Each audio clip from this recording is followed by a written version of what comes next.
Hi, I'm Chrane. I'm about to wrap up all of my Diablo 2 beta coverage. Diablo 2, wow. Diablo 4 beta coverage. I've gone through all the other classes, talked about how I feel about them, how I feel about design, abilities, general feel of play, all that stuff. So the Necromancer is the last one up because it is the last class I played. Because the Druid and Necromancer were not available in the first weekend, so that's why. Otherwise, this would have been the second class I played after Druid, and then Rogue, and then Barbarian, and then Sorcerer. That's my level of interest in all the classes. But I think I prefer the Rogue more than the Necromancer after having played them all. So this would probably rank as my third, I think. The Necromancer is really fun, I will say, right away. It's really strong, really fun, and I love the aesthetic they went with. Something I disagree with is the fact that they made shields only be Necromancer items. As someone who has played Diablo 2 and is so used to running around with a spirit shield on almost every character I play, it feels weird that only the Necromancer is able to equip a shield. It will most likely be different when we eventually see a Paladin added. They will absolutely be able to hold shields, but for now the Necromancer is the only one. But beside that strange choice to limit the shield only to the Necromancer, I love the look of the Necromancer, that even though they're a caster, they still use a sword and a shield. They can use scythes and daggers and stuff like that as well, but sword and shield on a Necromancer while they're dressed like they're a Nazgul from Lord of the Rings that just removed the cape. It's an aesthetic I absolutely love. And did not expect to see, mainly. Yeah, I'm just real impressed with what they have going on here with the Necromancer in general. It's so powerful, really satisfying. And if you're like me, think the skeletons look too cartoony, like the glowing blue, I think is what makes them look real cartoony to me. You can go into the Book of the Dead and just replace them with a passive you get instead of having them in the field.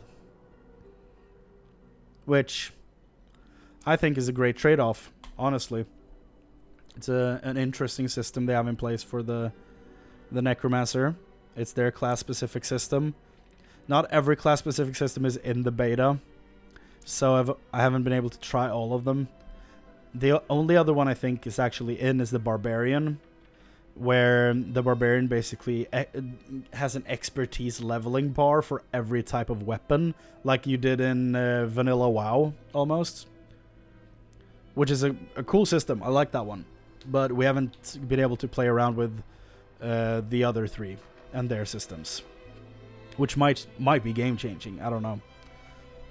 But I like this system. The UI, as with the rest of the UI in the game, is pretty weak. It's not really appealing to look at. I don't know. That's not a character-specific complaint, though, so let's leave that point behind. Aesthetically, the Necromancer is great. Love everything that's going on with the design of the Necromancer. I actually went with a beard on a Necromancer, if this thing gets out of the way. I went with a beard on the Necromancer, which I never thought I would do, but I kind of like the look of it. It was very unexpected that a beard would work on a Necromancer for me, but I kind of dig it, honestly. It's yeah, I've been very surprised with the Necromancer, positively so. It's been really fun. It's like I said, super strong, but really fun. And yeah, as far as abilities go, I kind of went very simple when I played. I went for Bone Splinters, which is kind of like teeth from Diablo 2 mixed with Bone Spear. So like every tooth from the teeth ability becomes like a tiny Bone Spear. And it's very good for clearing and make enemies vulnerable and stuff like that. It's a very good ability. I didn't try Hemorrhage, Decompose, or Reap. And then I went into Bone Spear, of course. It's the only way to play a Necromancer. Unless you're going Poison Nova, which I don't think is in this. So yeah, I went Bone Spear. And that as well, just super strong. If you have one enemy going at it, you know, in the background and he's way out of reach, you can't do anything about it. Just Bone Spear, dead, gone. Blood Lance, never tried it. Didn't try Blood Surge, Blight, or Sever. Blood Mist is really interesting, where you basically become immune, unkillable for a while, and just float around in a little cloud, and you keep dropping corpses on the ground that you can use to either raise more skeletons or pop it with Corpse Explosion. It's really good. Didn't try Bone Prison. Corpse Explosion, of course, is a 1-point wonder, as always. You always want to invest some into Corpse Explosion because it's a Necromancer. For Curse, I didn't really try either of them. There's only 2 curses in this. Decrepify sounds really useful. So if I went with either of them, it would probably be Decrepify over Iron Maiden. Down here, Corpse and Macabre stuff, I didn't really try any of these either. And I'm real close to Bone Storm, Army of the Dead, and Blood Wave. And we've seen the Blood Wave in all the gameplay trailer stuff for the Necromancer. It's the one that like slowly travels across the screen like this. And in some parts it's looked cool, and in some other parts we've seen it looks weird. But I don't know, I haven't tried it personally. And these are not available in the beta. The final passive point right there. But yeah, overall the skill tree is good.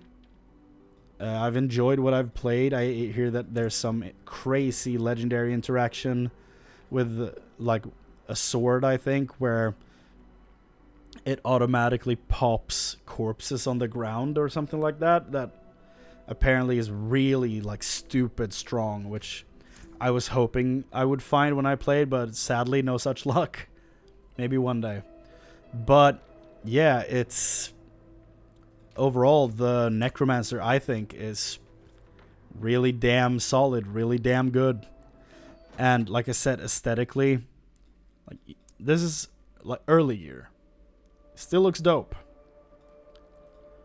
And you have your like the Bone Weave, which I think is the base first legendary step of gear design, based on just how often you see it pop up in the beta.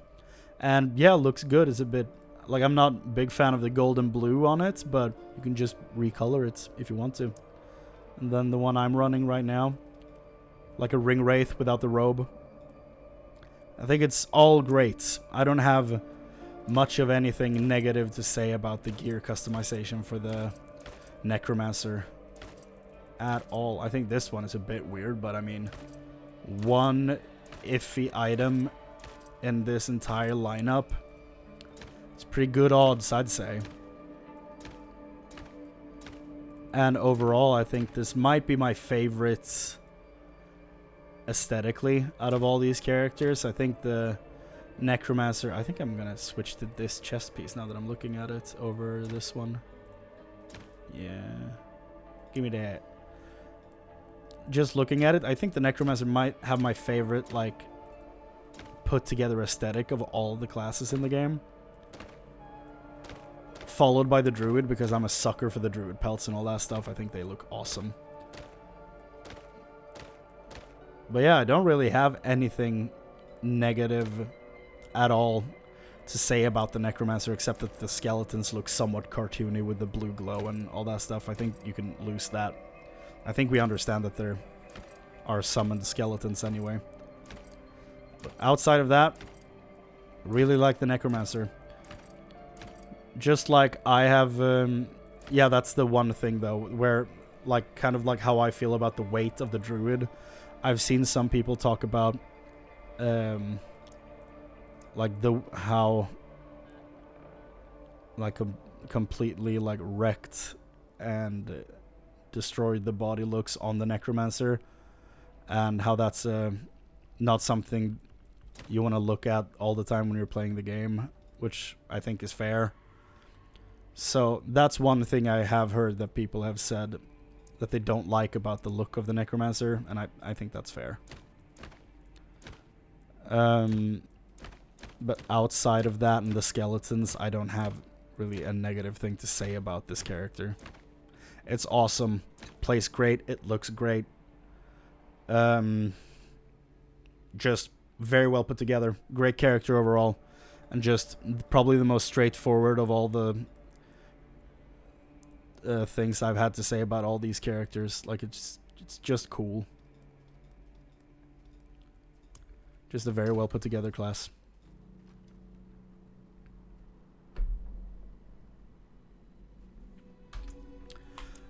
There we go. That was the shortest one out of all of them that I talked about.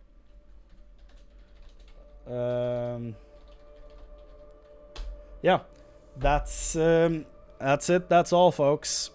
That's where we're cutting this. Where this is done for the day. I'm about to go play some dungeons with my friend. Just hang out, have some fun before the beta ends. But as for live streaming it and all that stuff, I think that's a wrap. And I might start live streaming Final Fantasy XIV in a few days or weeks. I'm not sure. Depends on when the new computer is built. But yeah. That's a 5.5 hour stream that I expected to be 3. So, on that note, thank you all so much for watching. Thank you for hanging out. Thank you to the people that watch the VOD on YouTube. Like, if you make it to this point in the VOD on YouTube at 5.5 hours, either you're crazy or you know how to skip around in a video. Either way, I respect you. And thank you. Whew. It's warm in here. Take care. Bye.